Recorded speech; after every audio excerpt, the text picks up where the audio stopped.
We have already started with our first chapter, Mesopotamian Civilization. In the previous session, we studied about location of Mesopotamia, archaeological sources and town planning. Today, we will take a look on society, family life, code of laws by Hammurabi, gods of Mesopotamia, agriculture, trade, art and craft and decline of Mesopotamia. First, society. The society was divided into three hierarchical classes: the upper class, middle class, lower class. Upper class included the members of the royal family, the rich people, priests and high officials. The middle class consisted of farmers, artisans, traders and laborers. The lower class consisted of slaves. The slaves were the soldiers of defeated kingdom. Next is family life. Father was the head of the family. Men and women had their own roles. Men had political power and they made laws. Women stayed at home and took care of household chores and children. Women from upper class had right to education and they could also become priestesses. Women got a share in father's property only after their marriage. Hammurabi was the king of Babylon. He established Babylonian Empire. He is well known for code of laws. The code consisted 282 laws that dealt with theft, murder and cheating.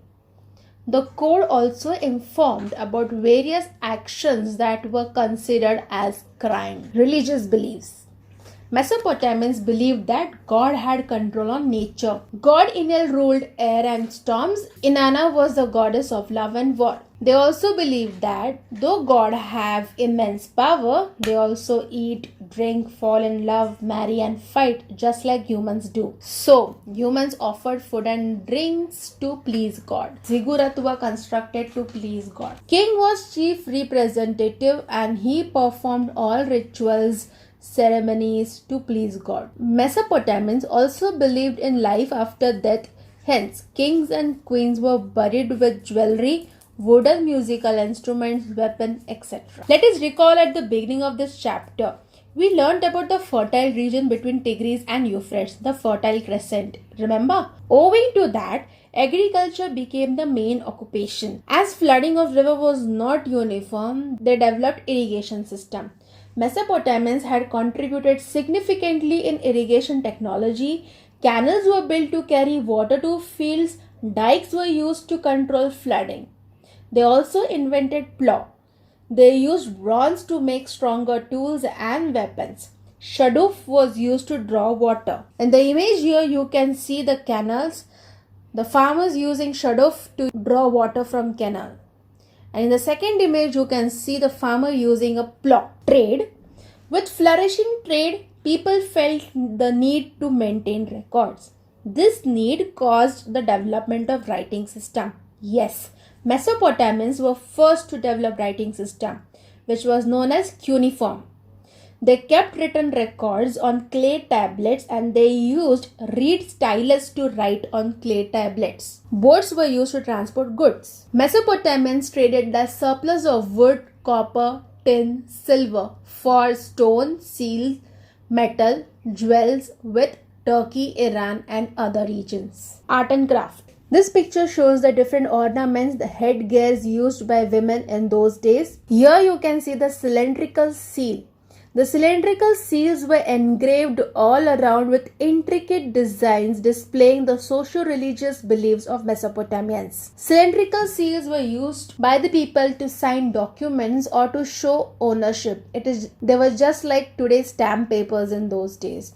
Today we use stamp papers to show the ownership. During Mesopotamian civilization, cylindrical seals were used to show the possession or ownership of certain property. The sculptures here you see in the picture, observe nicely. The sculptures include large statues with eyes wide open. This was a specialty of their art of sculpting. And small objects were carved out of ivory. Miniature sculpting you can say. Now let's go to the reasons for decline of Mesopotamian civilization. River Euphrates changed its course, which affected the agriculture and hence there was decline in the civilization. Next is winds and sandstorms. The winds and sandstorms, due to climatic changes, eroded the famous monuments and buildings, hence resulting to the destruction of the wealth of Mesopotamian civilization, that is the monuments of Mesopotamian civilization. The continuous war between the Sumer city-states also led to the decline of Mesopotamian civilization. Sumer city was one of the largest city in Mesopotamia, and there were many city-states in Sumer,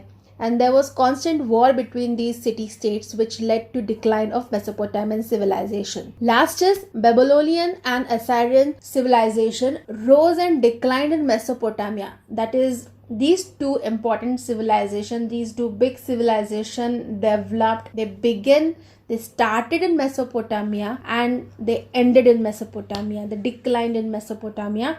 That is why it is said that Mesopotamia is the cradle and grave of various civilizations. So with this, we come to the end of this chapter. Thank you.